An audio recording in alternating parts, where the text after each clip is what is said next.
G'day guys.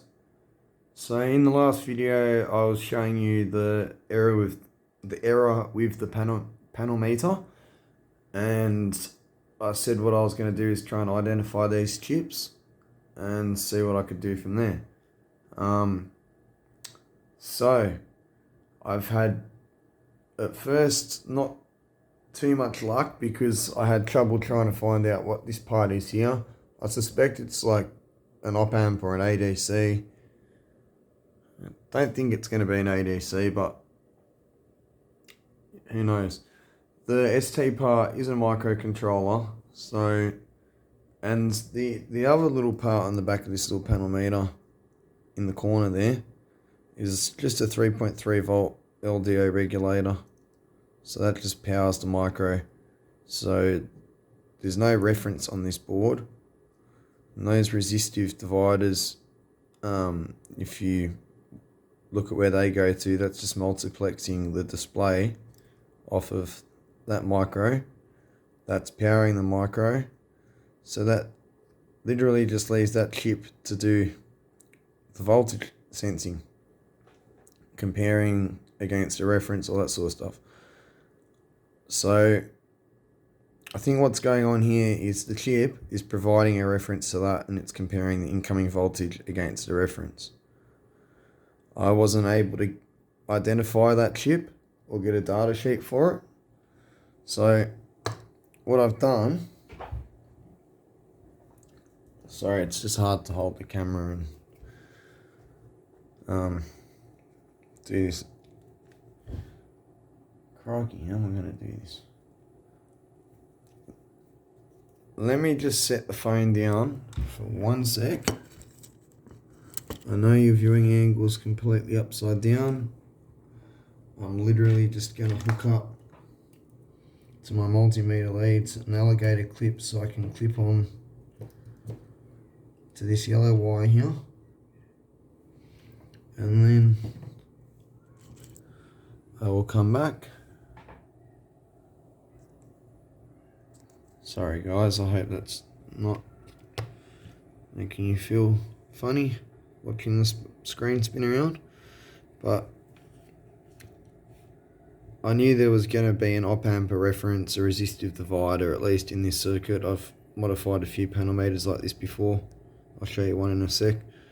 So I thought, okay, micro voltage regulator, that's got to be making a reference for this to compare the incoming voltage against. So what other components are on here? Diode for the input, some capacitors, filtering stuff. The only two resistors that look like they are forming a divider are these two. Now we've got our yellow lead clipped on there, and you can hear that, and sure enough that goes to that resistor there. So then there's the midpoint there and the ground point there, which connects to ground. And we'll then swap the lead to ground like so. See? So there's your voltage divider. These are crap accuracy resistors. I can improve this by so much. So hopefully that will fix the accuracy. I've got 3 of these guys. I've tried them all. They're all exactly the same. So we're going to change the resistor values on that. So what I'm going to do tomorrow is I'm going to mount the phone up here, facing down here. I'm going to set one up on the bench, run it off of a power supply, and we'll experiment with some different resistor values. But, you know, like the resistors that are on here. Let me get a torch, it'll help you guys.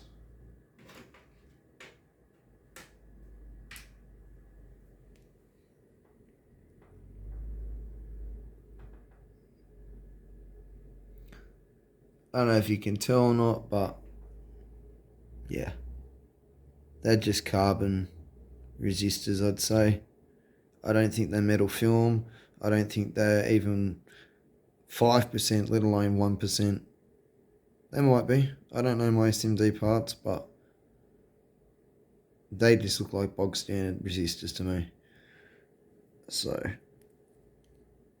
I'm going to take them out, check their values, initially just replace them with high tolerance resistors of the exact same value and see how the performance improves. And then if that doesn't fix the problem totally, what we'll do is we'll trim slightly the value of one of those two resistors until we can get it close enough.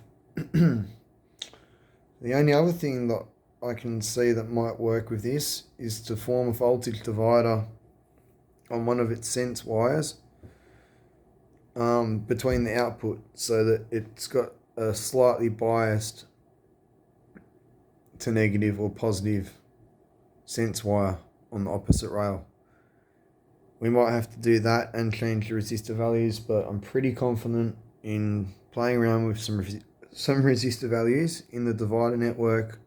We'll be able to get the accuracy we got here at 5 volts, which, as you can see, is just bang on. That just jumped up. Anyways, hopefully we'll be able to get that accuracy when we turn it all the way up to 30 and don't end up with this problem. 3108, 3130. That's a 22 millivolt error. Can't have a 22 millivolt error on a power supply that's supposed to be accurate down to the millivolt. Bit of a problem. Doesn't matter that the power supply is perfectly accurate if the screen that displays what it's doing is not. So yeah, sorry I haven't had too much time the last couple of days. I've had some work to do in the house. Today I had to go out and do a few things.